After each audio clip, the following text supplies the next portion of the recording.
আসসালামু আলাইকুম বন্ধুরা, মাইক্রোসফট এক্সেল বাংলা টিউটোরিয়াল ফুল কোর্সের সিরিজ ভিডিওর আজকে তৃতীয় পর্বে আপনাকে স্বাগতম। তো বন্ধুরা, কথা না বাড়িয়ে সরাসরি চলে যাওয়া যাক মাইক্রোসফট এক্সেলের পৃষ্ঠায়।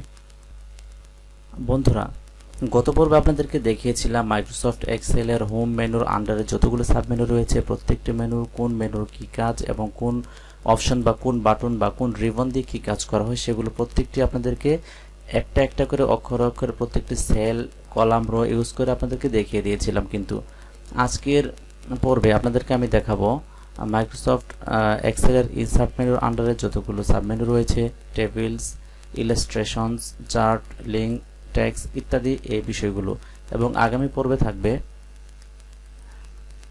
পেজ লেআউট অপশনের theme, page setup, scale to fit, sheet option, arrange, এগুলো থাকবে আগামী পর্বে। এবং তারপরের পর্বে থাকবে ফর্মুলাস, ডাটা, রিভিউ, ভিউ, এই সমস্ত দেখার পর আমরা সরাসরি প্র্যাকটিক্যাল কাজে চলে যাব।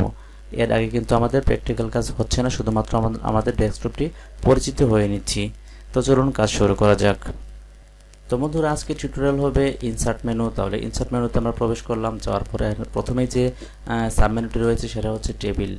এখানে পিভট টেবিলটা নর্মালি আমরা ইউজ করি না, চার্ট বা বিভিন্ন ধরনের ডাটা এক্সপোর্টের জন্য এই টেবিলটা ইউজ করা হয়। আর নর্মালি আমরা যে টেবিলটা ইউজ করি সেটা হচ্ছে এই টেবিলটা। এবং এই টেবিলটা আমরা যদি ইউজ করতে যাই তাহলে নর্মালি আমরা যতটুকু জায়গা সিলেক্ট করব, এতটুকু জায়গায় যদি আমরা টেবিল নেই, সেক্ষেত্রে গিয়ে কন্ট্রোল-T প্রেস করলে কিন্তু এই টেবিলটা অটোমেটিকই চলে আসবে। এবং আপনি চাইলে এখান থেকে টেবিলের স্টাইলগুলো চেঞ্জ করে নিতে পারবেন।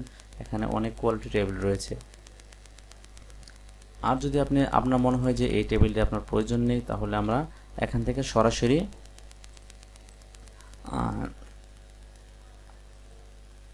বর্ডার ইউজ করে আমরা টেবিল ইউজ করতে পারবো। ঠিক আছে, এই ছিল ইনসার্ট মেনুর আন্ডারে টেবিল। তারপর যে অপশনটি রয়েছে ইলাস্ট্রেশন, এখানে যে কাজগুলো রয়েছে মাইক্রোসফট ওয়ার্ডের ইলাস্ট্রেশনের যে কাজগুলো এখানে হুবহু সেম। আপনারা চাইলে মাইক্রোসফট এক্সেলের ইলাস্ট্রেশনের যে পার্টটি রয়েছে সেটি দেখে আসতে পারেন। এবং আমি আপনাদেরকে দেখিয়ে দিচ্ছি। এখান থেকে ইলাস্ট্রেশনের কাজ দেখার আগে প্রথমে আমরা পেজটাকে পেজ আকারে করে নিচ্ছি। এইভাবে একটি পেজ থাকবে। প্রথমে যে পিকচারের কাজ হলো, আপনি চাইলে যে কোনো ডেস্কটপ থেকে বা যে কোনো মিডিয়া থেকে আপনি এখানে কোনো ইমেজ বা যে কোনো কিছু আপনি সেট করে নিতে পারবেন। যেমন ধরুন, আমি এখান থেকে একটা ইমেজ সেট করে নিচ্ছি ডেস্কটপে। এখানে একটা লোগো রয়েছে। আপনি চাইলে এইভাবে লোগোটাকে এটা কিন্তু একটি ইমেজটাকে এইভাবে নিতে পারেন। ঠিক আছে, এই ছিল ইমেজের কাজ। তারপরে যে অপশনটি রয়েছে সেটা হচ্ছে ক্লিপ আর্টগুলো হচ্ছে মাইক্রোসফট এক্সেলের আন্ডারে অনেকগুলো ক্লিপ আর্ট থাকে। আপনি সেখান থেকে চয়েস করে আপনার ক্যাটাগরি অনুযায়ী ক্লিপ আর্টগুলো কিন্তু আপনি নিতে পারছেন। তারপর আমি দেখিয়ে দিচ্ছি ক্লিপ আর্টে কী কী থাকছে।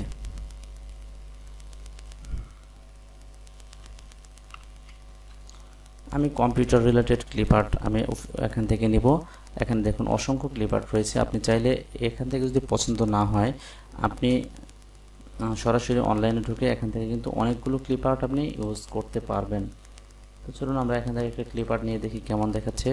এই হচ্ছে ক্লিপ আর্ট, যেটা রেডি করা থাকবে, শুধু আপনি এখান থেকে ইনসার্ট করে এখানে দিয়ে দেবেন। এই ছিল কি ক্লিপ আর্টের কাজ। তারপরে শেপ মেনু, মাইক্রোসফট ওয়ার্ডের যে শেপ মেনু রয়েছে সেই শেপ মেনু আর এই শেপ মেনু প্রায় সেম। এখান থেকে দেখুন, আপনি যদি চান যে কোনো একটি শেপ আঁকবেন, মনে করুন আপনি এই ক্লিক পার্টটাকে দেখিয়ে দিচ্ছেন, তাহলে আপনি চাইলে এখান থেকে একটা আপার কি অ্যারো চিহ্ন নিতে পারেন। নিয়ে এখান থেকে আপনি যদি দেখিয়ে দেন কম্পিউটার, তাহলে কিন্তু এখান থেকে সরাসরি আপনি অ্যারো চিহ্নটা ইউজ করতে পারছেন। এই অ্যারো বা এই ধরনের যে চিহ্নগুলো রয়েছে সেটির জন্য এই শেপটাও আপনি এরকমভাবে নিয়ে নিতে পারেন।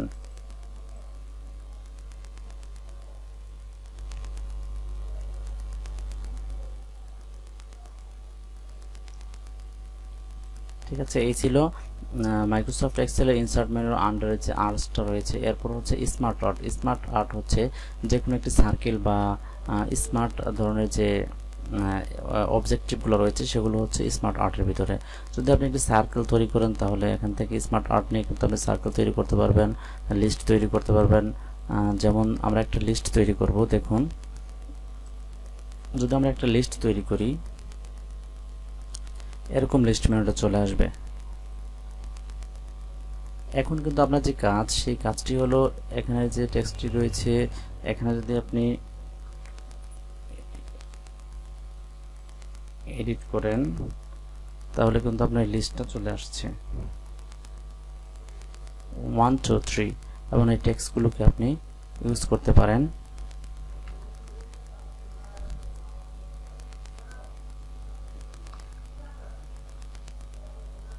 গ্রুপ 1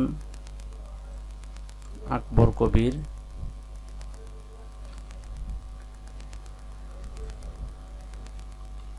বুশরা আখি এবং তৃতীয় লিস্টটি হচ্ছে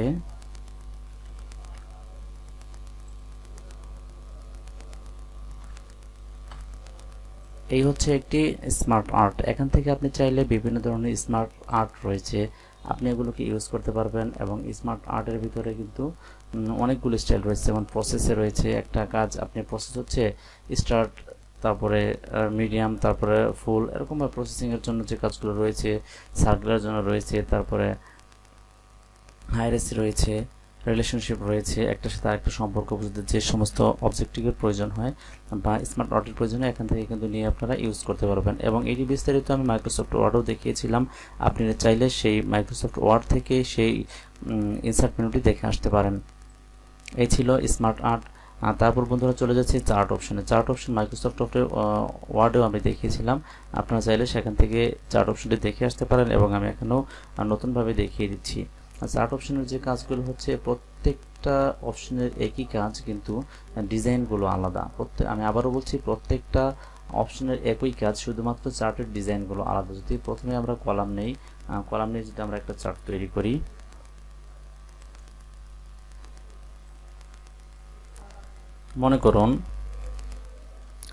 মনে করুন আমরা দূরত্ব বোঝাবো কোন শহরটি ঢাকা থেকে কতটুকু দূরত্ব।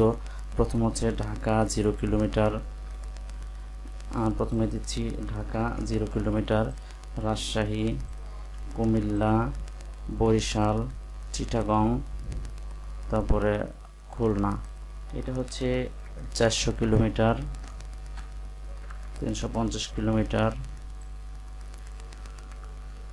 445 কিলোমিটার, চিটাগং 380 কিলোমিটার এবং খুলনা 500 কিলোমিটার।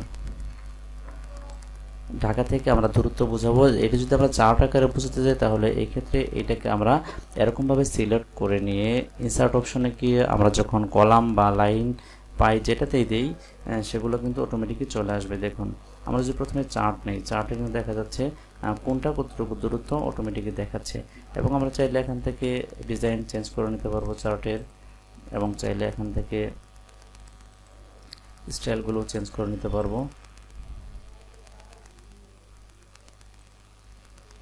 এই ছিল চার্টের কাজ।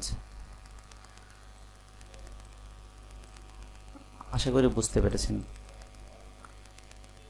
আবার আপনি চাইলে, আপনি যদি চান এই চার্ট থেকে আপনি লেআউটটা চেঞ্জ করে দিবেন তাহলে কিন্তু আপনি চাইলে এখান থেকে লিজেন্ড, তারপরে এজিক্স টাইটেল, চার্ট টাইটেল, বিভিন্ন ধরনের যে এগুলো আছে এগুলো ইউজ করতে পারেন।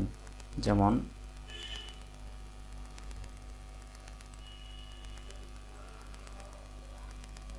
এই জিনিসগুলো কিন্তু আপনারা এখান থেকে ইউজ করতেই পারেন। এইটা ছিল চার্টের যে কাজ, আমরা এটা কেটে দিচ্ছি। তারপর আরেকটি চার্ট আমি দেখিয়ে দিচ্ছি। যেমন এখান থেকে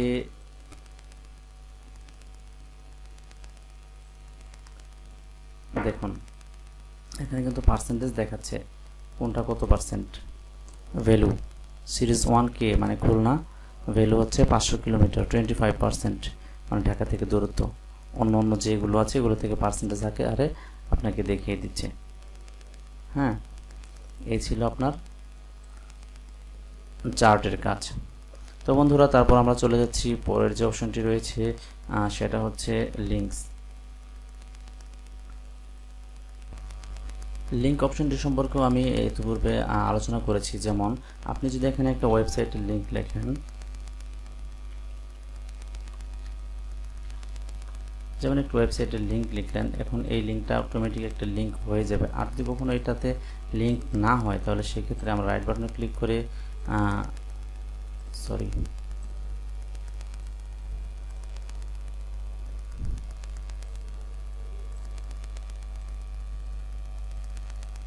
এরকম একটি অপশন চলে আসবে, এটাকে আমরা এখান থেকে আনলিঙ্ক করে দিতে পারি।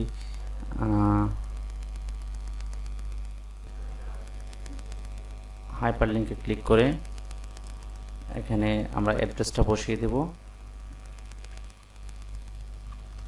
jit.com। যদি আমরা jit.com এটাতে ক্লিক করি তাহলে jit.com এ কিন্তু চলে যাবে। এরকমভাবে আমরা হাইপার লিঙ্ক নিতে পারি বা বিভিন্ন ওয়েবসাইটের লিঙ্কগুলো দিতে পারি, এবং আপনি চাইলে এখান থেকে অন্য অন্য লিঙ্কগুলো ইনসার্ট করতে পারবেন এবং রিমুভ করতে পারবেন। এবং এটাকে শর্টকাটে করতে গেলে কন্ট্রোল কে দিয়ে করতে পারবেন। কন্ট্রোল কে দিলে কিন্তু আপনার লিঙ্ক অপশনটি চলে আসবে। তারপরে যে অপশনটি রয়েছে সেটি হচ্ছে আপনার টেক্সট কিভাবে আপনি এখানে ইনপুট করবেন, আউটপুট করবেন, এগুলোর ব্যাপারে বিস্তারিত রয়েছে আপনার টেক্সটে। চলুন দেখা যাক টেক্সটে কি রয়েছে। প্রথমে রয়েছে টেক্সট বক্স। টেক্সট বক্সে কিন্তু আমি আপনাদেরকে মাইক্রোসফট ওয়ার্ডে দেখিয়েছিলাম। এখানে আপনি চাইলে একটা বক্স আকারে লিখে এখানে আপনি টেক্সট বক্স দিতে পারেন। তারপর আপনি চাইলে হিডার ফুটার হচ্ছে এখানে এটা হচ্ছে হিডার। আপনি যদি এখানে একটা হিডার লিখেন তাহলে সমস্ত পেজে চলে যাবে। এটা যতগুলো পেজ থাকবে প্রত্যেকটা পেজে দেখাবে। ফুটার থাকলেও আপনি এখান থেকে প্রত্যেকটা পেজে দেখাতে পারবেন। এই হচ্ছে হিডার ফুটারের কাজ। তারপরে যে অপশনটি রয়েছে সেটা হচ্ছে ওয়ার্ড আর্টও আপনাকে দেখানো হয়েছে ইতিপূর্বে। এটা হচ্ছে ওয়ার্ড আর্ট। এখানে আপনি যে কোনো একটা টেক্সট নিয়ে টেক্সটটাকে কিন্তু ডিজাইন করতে পারবেন।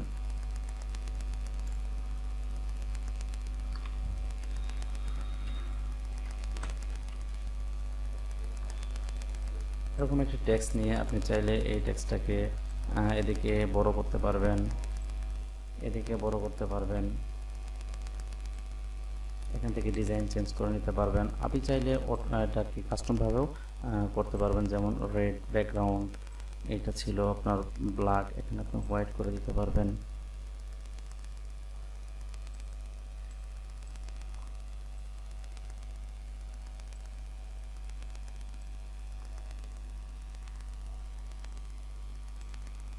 এই হচ্ছে আপনার ডিজাইনটি, ঠিক আছে।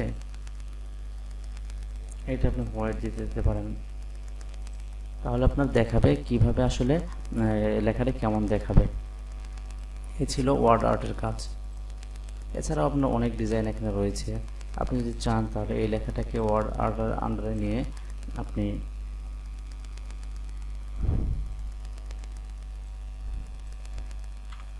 আমি আবারও দেখিয়ে দিচ্ছি আরেকটা ডিজাইন নিয়ে। যেমন এই ডিজাইনটা রয়েছে, আপনি চাইলে এই ডিজাইন ইউজ করতে পারেন। আপনি ইচ্ছামতো ডিজাইন ইউজ করতে পারবেন ওয়ার্ড আর্ট থেকে যতগুলো ডিজাইন রয়েছে, এবং আপনি চাইলে অনলাইন থেকে আরও অতিরিক্ত ডিজাইন ডাউনলোড করে নিতে পারবেন।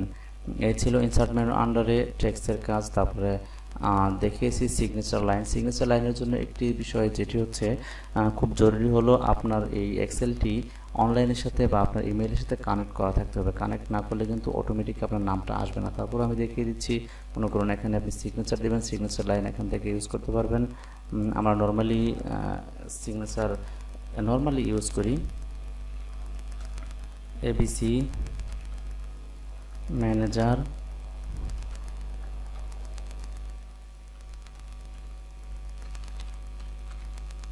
.pd। দেখুন কেমন দেখায়। সিগনেচার লাইনটা কিন্তু এরকম আসবে, নাম হচ্ছে এবিসি ডেজিগনেশন ম্যানেজার, এখানে উপরে এক্সের জায়গায় সিগনেচারটা থাকবে। যখন আপনি এটা অনলাইনের সাথে বা ইমেইলের সাথে কানেক্ট করা থাকবে অটোমেটিক কিন্তু এটা সিগনেচারটা চলে আসবে ওখানে আপনার যে সিগনেচারটা রয়েছে বা যেভাবে আপনার নামটি দেওয়া রয়েছে। এ ছিল আপনার সিগনেচারের কাজ। এটা কেটে দিলাম, এটার কাজ শেষ, দেখিয়ে দিয়েছি। তারপর যে অপশনটি রয়েছে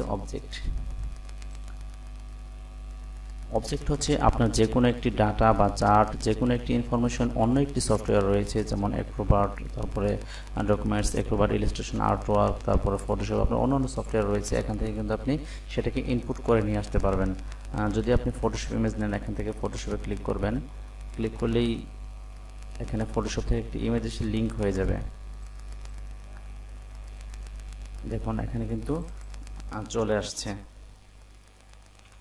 ফটোশপে চলে আসছে। এটা যদি আমরা সেভ করি, সেভ করার পর এখান থেকে কেটে দিই, তারপর দেখুন এই ছবিটা কিন্তু এখানে চলে আসছে, এটা কিন্তু ফটোশপে রয়েছে। যখন আপনি এটা ক্লিক করবেন, ক্লিক করলে কিন্তু আপনার ফটোশপে চলে যেতে হবে। ফটোশপে গিয়ে আপনাকে ফুল ভিউ দেখতে হবে, কেননা এখান থেকে আপনি ফুল ভিউটা দেখতে পারবেন না, দেখলে ভালো দেখাবে না। এই ছিল আপনার অবজেক্টের কাজ। তারপরে আছে আচ্ছা, এটা কেটে দিচ্ছি। সিম্বল, সিম্বল ওয়ার্ড, মাইক্রোসফট ওয়ার্ডও আমি আপনাদেরকে দেখিয়েছিলাম, এখানেও দেখিয়ে দিচ্ছি। সিম্বলের কাজ হচ্ছে কিছু কিছু শব্দ বা কিছু কিছু ওয়ার্ড রয়েছে যেগুলো আপনি লিখতে গেলে দেখা গেছে যে এখানে আপনার মাইক্রোসফট ওয়ার্ডের ভিতরে বা কিবোর্ডের ভিতরে নেই, তখন আপনি এখান থেকে নিতে পারবেন। যেমন সাল্লাল্লাহু আলাইহি ওয়াসাল্লাম একটি খুব সুন্দর এখানে দেওয়া রয়েছে, এটা কিন্তু আপনি চাইলেও এইভাবে লিখতে পারবেন না মাইক্রোসফট ওয়ার্ডে, কিন্তু যখন এখানে আপনি ইনসার্ট করবেন তখন কিন্তু খুব সুন্দরভাবে এখানে দেখাবে। দেখেছেন? এই ছিল সিম্বলের কাজ। এবং এখানে আরো অন্য অনেক সিম্বল রয়েছে, আপনারা চাইলে সেখান থেকে এই সমস্ত সিম্বলগুলো ইউজ করতে পারবেন যখন আপনার প্রয়োজন হবে। এই ছিল আজকের ভিডিও। বন্ধুরা, আগামী পর্বে আমাদের থাকবে পেজ লেআউট সম্পর্কে যে সাবমেনুগুলো রয়েছে, এবং তারপরের পর্বে এই 3টা মেনু আপনাদেরকে দেখিয়ে সরাসরি আমরা প্র্যাকটিক্যাল কাজে চলে যাব। হ্যাঁ, আবারও বলছি, এটা আমরা যে কাজটি করছি এটা কিন্তু আমাদের প্র্যাকটিক্যাল কাজ নয়, এটা আমাদের অতিরিক্ত শুধুমাত্র মেনু বার বা বিভিন্ন অংশগুলো আপনাদেরকে পরিচিত করিয়ে দিচ্ছি। আমাদের মেইন বা প্র্যাকটিক্যাল যে ক্লাসগুলো থাকবে এর পরে থাকবে। তো বন্ধুরা, আজকে এই পর্যন্তই। আগামী পর্ব দেখার আমন্ত্রণ রইল। আল্লাহ হাফেজ।